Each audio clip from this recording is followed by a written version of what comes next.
One of the best-known cases of a false flag op was carried out by the newly elected Adolf Hitler on February 27, 1933. Nazi documents uncovered at the end of World War II, as well as testimony during the Nuremberg trials, reveal what many historians already suspected, that Hermann Goering had set fire to the Reichstag, the German parliament building.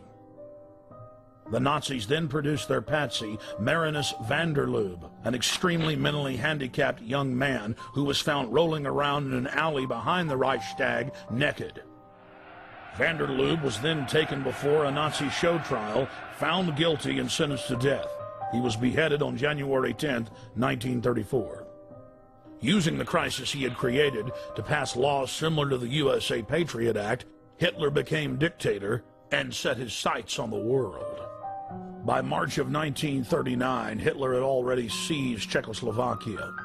Having gained both Austria and Czechoslovakia, Hitler desired to move east against Poland. But he did not want to look like the aggressor. Hitler needed an excuse for attacking Poland. It was Heinrich Himmler who came up with a plan. Thus, the operation was codenamed Operation Himmler. On the night of August 31st, 1939, the Germans took an unknown prisoner from one of the concentration camps, dressed him in a Polish uniform, took him to the town of Gleiwitz on the German-Polish border, and then shot him. The staged scene with the dead prisoner dressed in a Polish uniform was supposed to appear as a Polish attack against the German radio station. German radio, newspapers, and newsreels were flooded with images of what appeared to be a dead Polish soldier who had dared attack the Reich. Now Hitler had his excuse to invade Poland, and the nightmare of World War II had begun.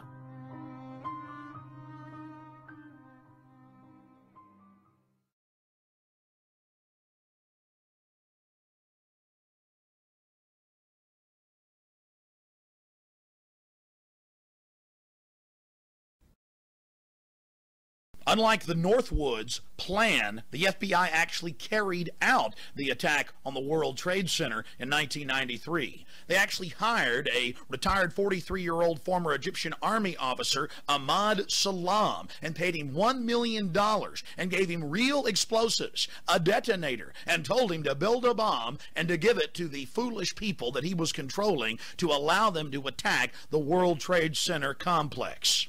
There was only one problem with their plan. Mr. Salam was not as ruthless and sociopathic as the FBI and their globalist controllers. He began to get very concerned right before and, of course, after the attack, saying, "Why are you giving me real explosives if this is just a sting operation?" When they told him to go ahead and let the attack go forward, he secretly recorded the head of the FBI in New York ordering him to let the bombing take place. It's very important to understand that all the evidence you just saw is documented, 110%. It is part of the public record. The FBI admits it, but the media wrote a few stories about it. There were a couple of nightly newscasts. It was never heard of again.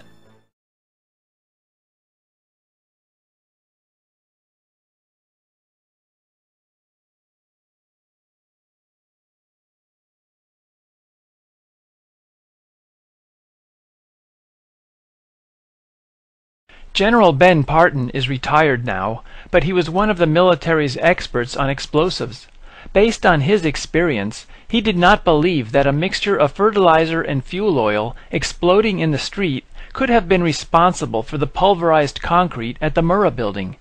General Parton calculated the pressure from McVeigh's bomb at various distances. He created this chart to show the pressures. McVeigh's truck bomb is at the bottom of this chart. The columns that supported this building are shown as solid rectangles. The red rectangles are the columns that collapsed. The collapsed columns are in the area shaded with red. One of the columns that was pulverized was so far from the bomb that the pressure would have been only 27 pounds per square inch.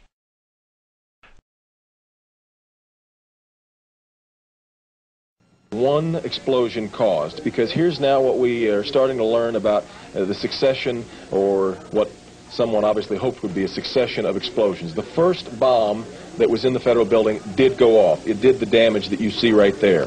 The second explosive was found and diffused. The third explosive that was found, and they are working on right now as we speak, I understand, both the second and third explosives, if you can imagine this, were larger than the first. So try to imagine two- or three-fold happening what we've already seen there. It is just incredible to think that there was that much heavy artillery that was somehow moved into the downtown Oklahoma City Federal Building. 2 other explosive devices were found that were not detonated, and they were larger than the first. I think he said another bomb. Another bomb, move back. Oh my God, another bomb. We just saw, if you were watching there was a white pickup truck backing a trailer into the scene here. They're trying to move people out of the way so they can get it in. Appears to be the Oklahoma County Bomb Squad. It's their bomb disposal unit, essentially, is what it is, and it is what they would use to, if the report that we gave you just a few moments ago turns out to be correct, that they have found a second explosive device of some kind inside this building. They'll back that trailer down there, and the bomb squad folks will go in, and they will use that trailer. You see the bucket on the back there, sort of, this is how they would transport the explosive device away from this populated area to try to do something with it. The Justice Department is reporting that a second explosive device has been found in the A.P. Murrah building in downtown Oklahoma City. Mike, you're still with us, aren't you? Yes, I am, and I might tell you in addition to that, in fact, what we were told at the scene a few minutes ago was that, in fact, 2 different explosive devices were found in addition to the one that went off. So a total of 3, A total of 3. Now confirmed through federal authorities that a second bomb has been found inside that federal building in Oklahoma City. It was an explosion at 9 o'clock this morning that did that damage you're looking at right there, blowing off the entire north face of that building. Again, you're looking at the north face there. A second bomb was found on the east side of that building. A bomb squad is on the scene. That second bomb has not exploded. We don't know quite the status yet, if they've managed to defuse it, but it has been confirmed that a second bomb was found on the east side. The report I have is that one device was deactivated. Apparently there's another device, and obviously whatever did the damage to the Murrah building was a tremendous, very sophisticated explosive device. So President Clinton just called Frank Keating, Governor Frank Keating, and he says that 3 FBI anti-terrorist teams are en route to Oklahoma City. Right now, they are saying that this is the work of a sophisticated group. This is a very sophisticated device, and it has to have been done by an explosives expert. Obviously, with this type of explosion. The medical teams downtown are unable to get into the wreckage to retrieve more of the injured because of the presence of other bombs in the area. I just took a look down the street at the Murrah building again. I see another bomb truck going, so apparently they're going to try to get out that third bomb that's been talked about. Still a lot of activity around the Murrah building. Security concerns that another one still might go off.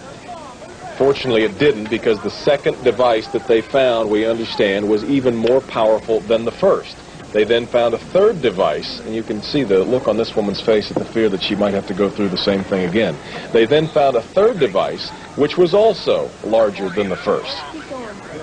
Hard to feel lucky at this point, but certainly through some good work by some munitions experts and the explosive sniffing dogs, further tragedy has almost certainly been averted here.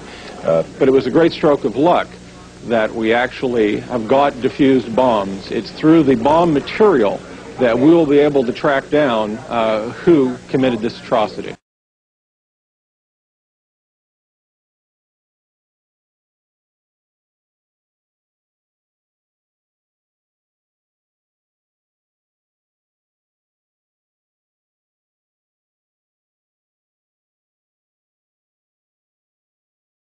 How are you? I'd also like to meet the Secretary of Education and the Lieutenant Governor of Florida. We met, didn't we? Good to meet you. Hi. Great to meet everybody. Eric? What are you doing? Eric? Sit down, please. Thank you for standing up. Good to meet you all. Really excited for me to be here. I want to thank Ms. Daniels for being a teacher. I want to thank Lynn for being a principal. I want to thank you all for practicing reading so much. It's really important. And this won't be a mistake. Everybody, tell me what this part of the word says. Rob. Yes, rob. Now tell me what the whole word says. Get ready. Robber. Yes, robber. Get ready to read all these words on this page without making a mistake. Look at the letter at the end and remember the sound it makes. Get ready. Kite. Yes, kite. Get ready to read this word the fast way. Get ready. Kid. Yes, kid. Sound it out. Get ready. Kid. Sound it out. Get ready. Kid. What word? Kid. Yes, kid. Boys and girls, sound this word out. Get ready. Seal. What word? Seal. Yes, steel. Read these words the fast way. Get ready. Plane. Yes, plane. Get ready. Must. Yes, must. Let's read these words the fast way without making a mistake. Get ready.